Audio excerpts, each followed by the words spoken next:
Selamat sore, assalamualaikum warahmatullahi wabarakatuh. Selamat datang dan salam kenal di channel Dokter Otomotif, channel yang membahas seputar otomotif dan review mobil model paling jos ya. Gimana kabarnya saudara-saudaraku semuanya? Dari belahan dunia timur, belahan dunia barat, belahan dunia gitu, belahan lor, belahan dur, belahan ngisor sing bisa dibelah-belah. Saya doakan saudaraku semuanya selalu diberikan kesehatan, tambah bojone, dan yang belum menikah saya doakan cepat-cepat menikah biar tidak karaten. Oke, seperti itu ya Lik ya. Ya, pada kesempatan kali ini ya saya akan sedikit bercerita ya, bahas bareng lah, edukasi, sharing bersama lah, yang membahas seputar Suzuki Carry lah ya. Suzuki Carry dari masa ke masa, dimulai dari Carry bagong itu yang lampunya bunder, terus masih ada Carry 10, Carry yang ekstra, terus masuk Futura, nanti ada Futura injeksi, dan sampai sekarang all new Carry ya, terbaru, dan sampai sekarang masih diproduksi dari tahun ke tahun. Seperti apakah penampakannya? Simak terus.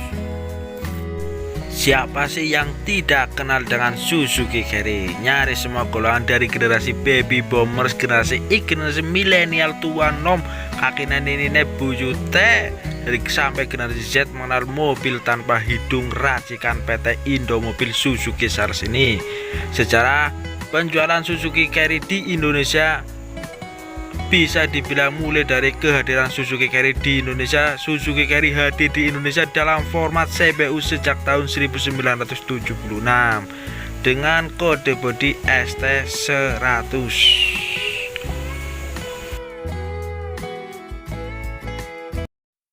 Suzuki Carry diluncurkan pertama kali di Jepang pada bulan Oktober tahun 1961 dengan nama Suzuki Carry dengan kode FB dan dirakit di pabriknya Toyokawa di prefektur Aichi, Jepang. Awalnya lahir dengan bentuk pick up ringan dengan letak mesin di bawah jok dengan bentuk kap depan pendek. Pada bulan Juli 1962 muncul versi blind flank dengan kode FBC. Carry mengalami beberapa modifikasi dengan di bulan Oktober 1963 minibus untuk penumpang dengan bentuk 3 pintu muncul pada bulan September 1964 dengan kode FBD. Mesin yang digunakan adalah mesin 359 cc 2 tak 2 silinder berpendingin udara dengan tenaga sebesar 221 HP yang juga berkode FB. Mesin ini dipadukan dengan transmisi manual 4 percepatan. Suspensi yang digunakan adalah model peer down seperti mobil komersial pada umumnya dan digunakan di depan dan belakang. Kecepatan maksimal dari Carry generasi pertama adalah 76 km. Mobil ini dijual ke pasar luar Jepang dengan nama Suzuki 360. Selanjutnya generasi kedua. Pada bulan Juni tahun 1965 muncul Carry generasi kedua dengan kode L20 yang merupakan penyempurnaan dari generasi FB. Generasi ini mendapat modifikasi pada bagian suspensi depan yang mengadopsi suspensi independen jenis double wishbone.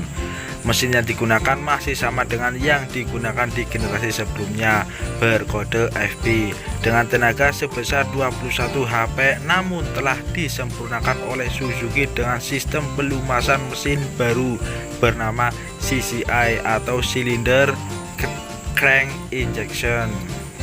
Pada bulan Januari tahun 1966 muncul versi minibus dengan kode L20V dan pickup model 3 deck berkode L21.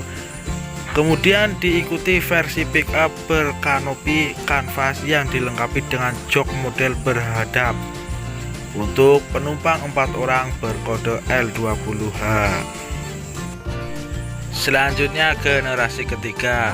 Walaupun generasi L20 baru saja dijual pada tahun 1965, Suzuki melahirkan generasi ketiga dari Carry dengan kode L30 pada bulan Februari tahun 1966. Mulai generasi ini Suzuki tidak menggunakan lagi nama Suzu Lake. Bentuk dari Carry L30 tidak lagi memiliki moncong bonet seperti generasi FB dan L20. Model bodi seperti ini bertahan sampai sekarang. Uniknya, generasi L20 dan L30 dijual bersamaan sampai keduanya digantikan oleh Carry L40 pada tahun 1969. Selanjutnya Suzuki Carry generasi keempat. Diluncurkan pada bulan Juli tahun 1969, Carry L40 didesain oleh desainer berkebangsaan Italia yang bernama Giugiaro Giugiaro. Apalah angel lah, ditulis diwaca angel. L40 sekaligus menggantikan generasi L20 dan L30 yang sebelumnya dijual bersamaan. Pada bulan November, versi minibus kini memiliki dua buah pintu di kedua sisi bagian penumpang belakang. Sama seperti tiga generasi Carry sebelumnya, Carry L40 masih menggunakan mesin 359 cc 2 tak 2 silinder berkode FB yang telah diperbarui dan kini memiliki tenaga sebesar 25 HP. Peningkatan ini mampu menaikkan kecepatan sampai 95 km per jam. Seperti itu. Selanjutnya Suzuki Carry generasi kelima. Dari Carry Pickup muncul pada bulan Mei tahun 1972 dengan kode L50, diikuti oleh model minibus. Pada bulan Agustus, desain mobil ini masih terlihat seperti L40 rancangan Giugiaro, tetapi lebih ke arah gaya Jepang dibandingkan dengan L40 yang terlihat seperti mobil Eropa. Lampu depan merupakan dari kotak menjadi bulat, lalu versi minibus mendapatkan update pintu penumpang model sliding door.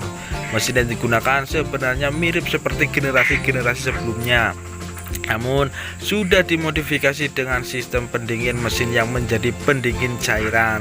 Kode mesin berubah menjadi L50 dan tenaga meningkat menjadi 28 HP. Selanjutnya generasi ke-6. Di bulan September tahun 1976, produksi Carry ST10 dihentikan setelah hanya 4 bulan diproduksi dan digantikan oleh Carry seri baru dengan kode ST20 yang lebih besar. ST20 dikenal dengan nama Carry Weight 550. Tersedia juga model pickup 3 deck dengan kode ST20K dan model berkanopi kanvas berkode SD20VB. Pada bulan Oktober tahun 1976, ST20 mendapatkan facelift dengan menambahkan beberapa fitur dan grill untuk model menengah ke atas. Muncul juga edisi khusus bernama Custom Van khusus untuk pasar domestik Jepang dengan menambah fitur-fitur dan aksesoris yang dikhususkan untuk minibus penumpang. Di sini Carry ST20 sering disebut juga dengan truntung. Selanjutnya generasi Carry ke-7 muncul pada bulan Maret tahun 1979 berkode ST30 dan masih menggunakan mesin LC50. Ukuran dari ST30 juga sama dengan ST20. Pada bulan Agustus tahun 1979 hadir model ST90 dengan mesin F8A yang berkapasitas 797 cc. Sama seperti ST80, model ini dikhususkan untuk pasar ekspor pada Oktober tahun 1980. Model baru Carry untuk pasar domestik Jepang dihadirkan dengan mesin baru F94 berkapasitas 534 cc dengan kode bodi ST40. Model ini juga bersama dengan versi 2 tak ST30 yang lebih populer. Mobil Carry ini sering disebut juga Carry Bagong. Selanjutnya generasi ke-8, Suzuki Carry diluncurkan di Jepang pada bulan Maret tahun 1985. Bentuknya kini lebih mengotak seperti mobil-mobil pada masa itu, termasuk bentuk lampu yang berubah dari bulat ke kotak dan sistem bahan bakar injeksi yang hanya tersedia di tipe teratas. Kedua mobil pada generasi ini sedikit agak membingungkan karena banyak kombinasi varian yang dijual oleh Suzuki.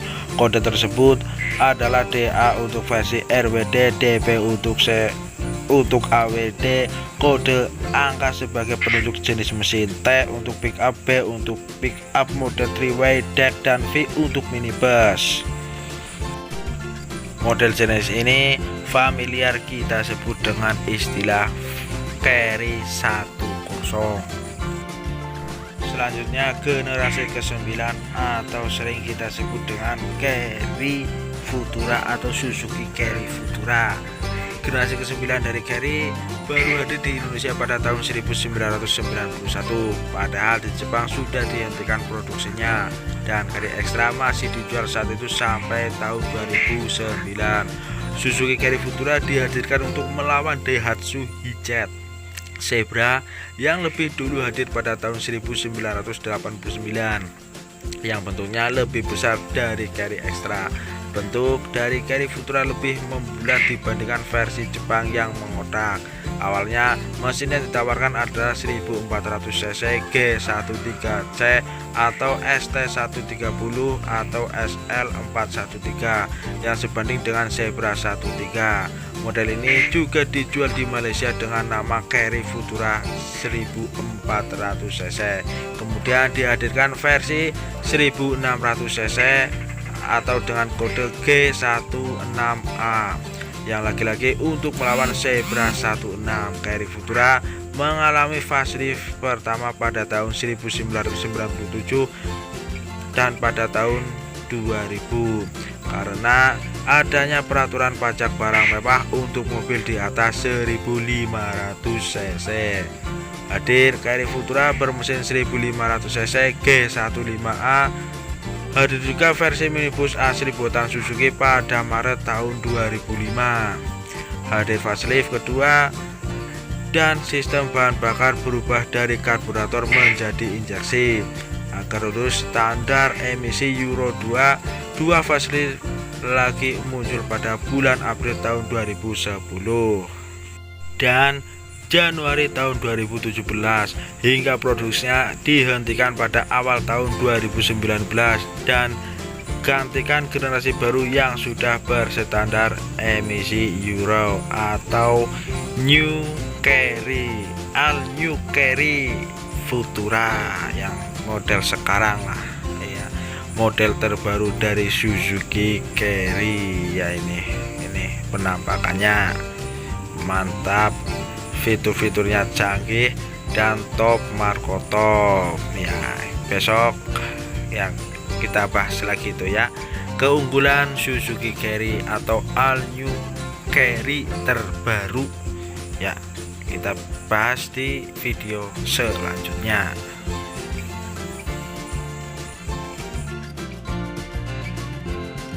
Ya, itu tadi beberapa penampakan mobil Suzuki Carry dari masa ke masa, dari yang pertama Carry Bagong sampai All New Carry ya, yang sampai sekarang masih diproduksi dan masih eksis. Semakin kesini semakin teknologi semakin. Oke, terima kasih, semoga bermanfaat. Sekian, wabillahi taufiq wal hidayah. Wassalamualaikum warahmatullahi wabarakatuh. Salam sejahtera.